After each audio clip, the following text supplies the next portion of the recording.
अस्सलामुअलैकुम वरहमतुल्लाहि वबरकातुहू। भाइयों बहनों, दोस्तों, बुज़ुर्गों, नाज़रीन और सामिईन, आज हम अक्कलकुआ के सफ़र से वापस हो रहे थे तो हमारे देरीना रफ़ीक 20 साल पुरानी रफ़ाक़त हज़रत मुफ्ती इदरीस साहब नवापुरी दामत बरकातुहुम से हमारे पुराने मरासिम हैं। और इससे पहले हम आपकी खिदमत में मुफ्ती साहब ने जो नवादिरात जमा किए हैं अपनी फ़नकारी के ज़रिए, चावल पर कुरान मजीद लिखने का जो नुमाया काम मुफ्ती साहब सर अंजाम दे रहे हैं, आसान दीन चैनल के माध्यम से हमने आपको बताया था। आज हम मुफ्ती साहब के यहाँ दोबारा एक नई चीज़ आपको दिखाने आए हैं और नई चीज़ का वीडियो हम आपकी खिदमत में पेश करेंगे कि रसूलुल्लाह सल्लल्लाहु अलैहि वसल्लम ने जिन हिंदुस्तानी चीज़ों का इस्तेमाल फरमाया है, मुफ्ती साहब ने उन चीज़ों के नवादिरात और उसके सैंपल अपने अपने एतबार से उसको जमा किया है और इंशाअल्लाह मुफ्ती साहब किताब की रोशनी में उन चीज़ों का हमारे सामने तारुफ़ करेंगे। तो आइए नाज़रीन, हम मुफ्ती साहब को दावत देते हैं। हज़रत मुफ्ती इदरीस साहब, आप तशरीफ़ लाएँ और हमारे नाज़रीन को बताएँ कि क्या चीज़ है, इसका आप तारुफ़ कराएँ। बिस्मिल्लाहिर्रहमानिर्रहीम। मैं अल्लाह तबारक व तआला का शुक्र अदा करता हूँ कि अल्लाह तबारक व तआला ने मुझे इन सारी चीज़ों का शौक़ अता फ़रमाया। ये मेरे हाथ में एक किताब है, मोहम्मद सल्लल्लाहु अलैहि वसल्लम के ज़माने का हिंदुस्तान। ये किताब मैंने अपने पढ़ने के ज़माने में, मुझे जहाँ तक याद है, 2003 या 4 के ज़माने में ख़रीदी थी। और उस वक्त जब मैंने पढ़ा था तो उसी वक्त से मुझे एक शौक़ पैदा हुआ था कि इस किताब के अंदर एक अजीब उन्वान है। वो उन्वान हज़रत काज़ी अतर मुबारकपुरी ने इस किताब को लिखा है। तो उन्होंने एक उन्वान कायम किया कि अहद रिसालत में हिंदुस्तान की अशिया का इस्तेमाल। आम तौर से हम लोग जब ये देखते हैं कि अल्लाह के नबी सल्लल्लाहु अलैहि वसल्लम ने भी क्या हिंदुस्तान की चीज़ों का इस्तेमाल किया है, तो हमें बड़ा ताज्जुब होता है। लेकिन चूँकि अरब एक रेगिस्तानी मुल्क है और वहाँ पर अल्लाह के नबी सल्लल्लाहु अलैहि वसल्लम के पहुँचने से 300-400 साल कबल ही हिंदुस्तान के बहुत सारे कबीले आबाद थे। और उन कबीलों के आबाद होने की वजह से चूँकि अरब खुद ना ही काश्तकारी वाला देश था, मुल्क था, और ना ही सनत और कारीगिरी वाला मुल्क था, इसलिए अहले अरब की रोज़मर्रा की इस्तेमाल की अशियाओं में अलग अलग ममालिक की चीज़ें शामिल है। उनमें से हिंदुस्तान की भी बेशुमार चीज़ें शामिल है। आम तौर से हिंदुस्तान से मुतालिक एक बात कही जाती है कि हिंदुस्तान से किसी राजा ने अल्लाह के नबी को पान भेजा था। तो खैर, मैंने तो बहुत कोशिशें की और मैंने मेरे बहुत सारे साथियों को भी ये काम दिया, लेकिन वो पान भेजने वाली रिवायत तो मुझे ना इस किताब में मिली और ना ही और कई जगह मिली। लेकिन जो चीज़ें मिली है वो सारी चीज़ें इस किताब में हैं और हर चीज़ का ये हवाला इस किताब के अंदर दिया गया है। तो मैं आपको उन्हीं चीज़ों का तारुफ़ कराता हूँ। तो जैसे किताब के उन्वान में एक उन्वान कायम किया गया है कि अहादीस में हिंदुस्तानी अशिया का ज़िक्र, उसके ताल्लुक़ से साहिब किताब लिखते हैं कि रसूल सल्लल्लाहु अलैहि वसल्लम की अहादीस में हिंदुस्तान और हिंदुस्तान की अशिया और हिंदुस्तान के बाशिंदों के मुख्तलिफ़ अंदाज़ में तज़किरे पाए जाते हैं। और खिलाफत राशिदा में भी हिंदी ज़बान अरब के अंदर आबाद हिंदुस्तानियों में राइज थी, जिसे बाद सहाबा इकराम समझते भी थे। साहिब किताब आगे लिखते हैं कि चुनांचे मजमा बहरैन के हवाले से ऊपर गुज़र चुका कि जाटो और असादिरा के कुछ कबीलों ने अल्लाह के हज़रत अली रज़ियल्लाहु ताला अन्हु से हिंदी में बात की और आपकी खिलाफत और हुकूमत का साथ देने का यकीन दिलाया। तो ये हुज़ूर सल्लल्लाहु अलैहि वसल्लम के ज़माने से हिंदुस्तानियों का जो ताल्लुक़ रहा और हिंदुस्तान की अशिया का जो ताल्लुक़ रहा, जिसमें सबसे पहले हम आपको बताएंगे कि अल्लाह के नबी सल्लल्लाहु अलैहि वसल्लम जब मदीना पहुँचे थे और अबू अय्यूब अंसारी के मकान पहुँचे थे, और अल्लाह के नबी सल्लल्लाहु अलैहि वसल्लम अबू अय्यूब अंसारी के मकान पर एक मौके से अबू अय्यूब अंसारी से कहा कि आप अहले मदीना तो घर में तख़त रखने का रिवाज रखते हैं, आपके घर में तख़त नहीं, इस अंदाज़ का एक मफ़हूम हदीस में मौजूद है। तो एक सहाबी ने इस बात को सुना और उन्होंने अल्लाह के नबी के लिए एक तख़त हदिया किया। अल्लाह के नबी उसी तख़त पर आखिर वक्त तक आराम फरमाते रहे। किताबों में लिखा है कि उस तख़त के जो पाए थे, उस तख़त के जो पैर थे, वो हिंदुस्तान की सागौन की लकड़ी के थे और हिंदुस्तान की जो लकड़ी थी मखसूस किस्म की, उस लकड़ी के वो तख़त के पाए बने हुए थे। इसी तरीके से एक रिवायत में आता है कि हज़रत आयशा सिद्दीक़ा रज़ियल्लाहु ताला अन्हु के हुजरा मुबारक का किवाड़ यानी कि अल्लाह के नबी सल्लल्लाहु अलैहि वसल्लम के घर का दरवाज़ा वो भी सागुन की लकड़ी का था और वो सागुन की लकड़ी हिंदुस्तान की थी। इसी तरीके से एक रिवायतों में आता है कि जब मस्जिद नबवी की तीसरी तोसी हुई, जिसमें मस्जिद नबवी की जो छत बनाई गई वो पूरी की पूरी सागुन की लकड़ी की बनाई गई, और वो दौर हज़रत उस्मान गनी की खिलाफत का दौर था और वो पूरी लकड़ी हिंदुस्तान की लकड़ी थी। इसी तरह अल्लाह के नबी सल्लल्लाहु अलैहि वसल्लम जो कंगी इस्तेमाल करते थे वो हाथी दांत की कंगी थी, लेकिन रिवायतों में इसकी तायीन तो नहीं कि वो हाथी दांत हिंदुस्तान के थे या नहीं, लेकिन तारीख़ निगार और सीरत निगारों का ये अंदाज़ा है कि उस ज़माने में हाथी दांत हिंदुस्तान से जाया करते थे। इसी तरीके से अल्लाह के नबी के हाथ एक मौके से कुछ नेज़े का तस्कीरा अल्लाह के नबी की रिवायतों में मिलता है, जिसमें खती नेज़े का तस्कीरा मिलता है। ये खती नेज़े जो है वो हिंदुस्तानी नेज़े होते हैं जिसका ये नक्श होता है, और उस ज़माने में नेज़ों में इस्तेमाल होने वाली लकड़ी वो हिंदुस्तान की बाँस की लकड़ी होती थी। इसी तरह तलवार से मुताल्लिक़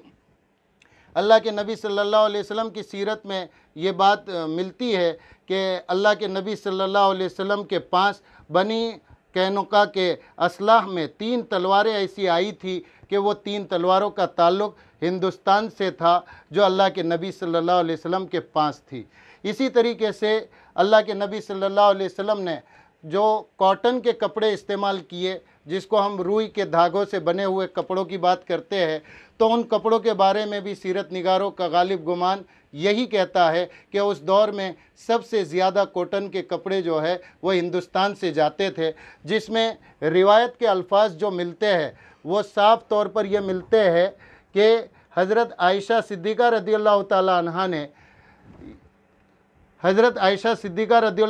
अन्हा ने सिंधी कपड़े इस्तेमाल फरमाए हैं, इसका रिवायतों में तज़किरा मिलता है। तो इससे पता चला कि कपड़ों के ताल्लुक़ से भी रिवायतों में ये चीज़ मिलती है। तो इसी तरीके से कुर्ते का ज़िक्र भी अहद रिसालत के करीबी दौर में किताबों में मिलता है, जिसमें साहिब किताब ने ख़ास तौर से ये लिखा है कि कुर्ता ख़ास हिंदुस्तानी लिबास है। चूँकि अरब का जो लिबास है वो चादर और लुंगी होती है, और अगरचे साहिब किताब लिखते हैं कि अगरचे रसूल सल्लल्लाहु अलैहि वसल्लम या सहाबा इकराम से उसके इस्तेमाल की तस्हीह नहीं मिलती, मगर क़राइन से मालूम होता है कि अहद रिसालत में या उसके करीबी दौर में कुर्ते का इस्तेमाल हुआ करता था। लेकिन चूँकि हमारे दरमियान कुर्ता इसलिए भी राइज है कि कुर्ता शरीयत के लिबास के वो तमाम उसूलों को पूरा करता है जिसका हदीसों में ज़िक्र मिलता है, और दूसरा कुर्ता वो लिबास है कि जिसको शुरू दौर से ही अल्लाह वालों ने और अकाबिरीन ने पसंद किया है, इसलिए ये लिबास सुन्नत के बहुत ज़्यादा करीब होने की वजह से इस लिबास को हम सुन्नती लिबास कहते हैं। जैसे कि अभी हम वो सारी चीज़ों को देख रहे थे, इसलिए कि अल्लाह के नबी सल्लल्लाहु अलैहि वसल्लम ने हिंदुस्तान की जिन चीज़ों को इस्तेमाल किया है उसके 3 हिस्से हैं। पहला तो वो चीज़ें हैं जिसका ताल्लुक़ खुद अल्लाह के नबी सल्लल्लाहु अलैहि वसल्लम की ज़ात से है। दूसरी वो चीज़ें हैं कि जिसका ताल्लुक़ अल्लाह के नबी के ज़माने से है, खुद उसको अल्लाह के नबी ने भी इस्तेमाल किया और सहाबा ने भी किया। और तीसरी वो चीज़ है कि जिसके इस्तेमाल से अल्लाह के नबी ने मना किया और उन चीज़ों का ताल्लुक़ खालिस हिंदुस्तान से है, जिसमें आम तौर से एक बात आती है अल्लाह के नबी सल्लल्लाहु अलैहि वसल्लम के खाने पीने से मुतालिक रिवायतों में आता है कि अल्लाह के नबी सल्लल्लाहु अलैहि वसल्लम ने सिंधी मुर्गी और इसी तरीके से दजाजा सिंधिया का तज़किरा रिवायतों में आता है कि रसूल सल्लल्लाहु अलैहि वसल्लम ने मुर्गी का गोश्त तनावुल फरमाया, और बाज़ कराइन से मालूम होता है कि अहद रिसालत में जो मुर्गी का गोश्त इस्तेमाल होता था वो हिंदुस्तान की मुर्गी का यानी सिंध के इलाके की मुर्गी का गोश्त इस्तेमाल होता था। इसी तरीके से अल्लाह के नबी सल्लल्लाहु अलैहि वसल्लम के ज़माने में खाने पीने की एक चीज़ और मशहूर थी जिसका ज़िक्र जो है कुरान शरीफ में भी आता है, उसको जंजबील कहा जाता है। हाँ, ये रिवायत बड़ी मशहूर है कि एक हज़रत अबू सईद खुदरी खुद उसके रावी है, कहते हैं कि एक हिंदुस्तानी राजा ने रसूल सल्लल्लाहु अलैहि वसल्लम को जंजबील का हदिया भेजा, और जंजबील का जो हदिया अल्लाह के नबी के पास पहुंचा तो अल्लाह के नबी ने उसका एक एक टुकड़ा सभी सहाबा को दिया, और रिवायत करने वाले साहबी कहते हैं कि एक टुकड़ा मुझे भी इनायत फरमाया। यानी अल्लाह के नबी से जंजबील का इस्तेमाल और सहाबा से जंजबील का इस्तेमाल करना साबित है, और इसका ज़िक्र जो है कुरान करीम की एक आयत के अंदर भी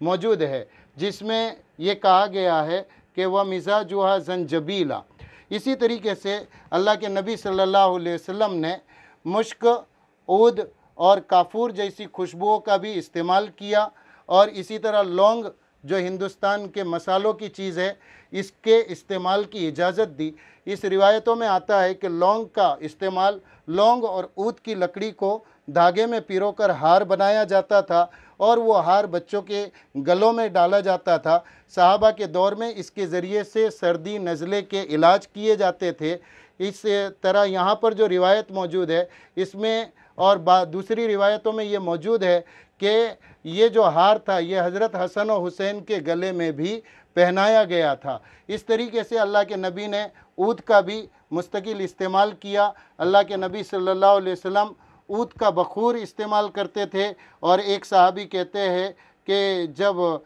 ऊद के इस्तेमाल के ताल्लुक़ से कि अल्लाह के नबी ऊद के साथ साथ जो है काफूर भी मिलाते थे और कपूर का भी इस्तेमाल किया करते थे। इस तरीके से काली मिर्च का भी तज़किरा जो है हदीस और सीरत पाक की किताबों में मिलता है, और ये तमाम वो अशिया है जिनका ताल्लुक़ जो है खालिस हिंदुस्तान से है। जिस तरह मुश्क के ये सबसे बेहतरीन खुशबू है, मुश्क के बारे में लिखा है कि मुश्क जो है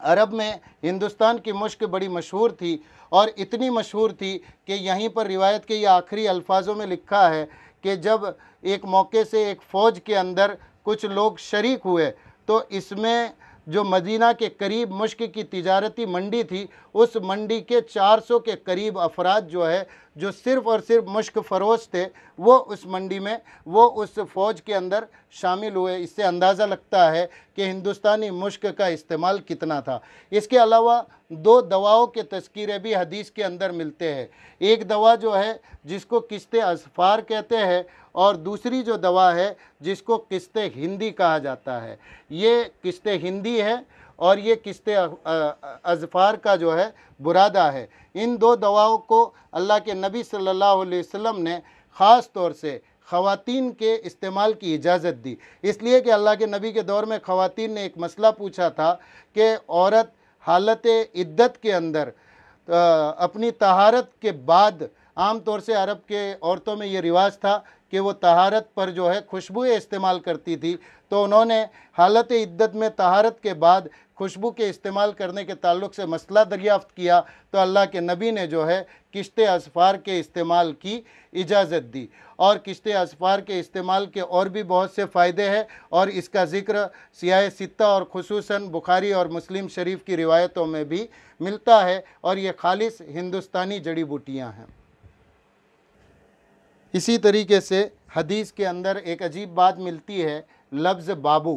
कि अरब में ऊँटनी के बच्चे को बाबू कहते हैं, और हिंदुस्तान में छोटे बच्चे के लिए बाबू का लफ्ज़ बोला जाता है। इसलिए ये अंदाज़ा लगाया जाता है कि ये लफ्ज़ चूँकि अरबी नहीं है और ये लफ्ज़ हिंदुस्तानी ज़बान से मिलता जुलता है, जिसकी वजह से साहिब किताब ने इस लफ्ज़ को भी हिंदुस्तान की उस अशिया की फ़हरिस्त में शामिल किया है जिसका ताल्लुक़ अल्लाह के नबी के ज़माने से था।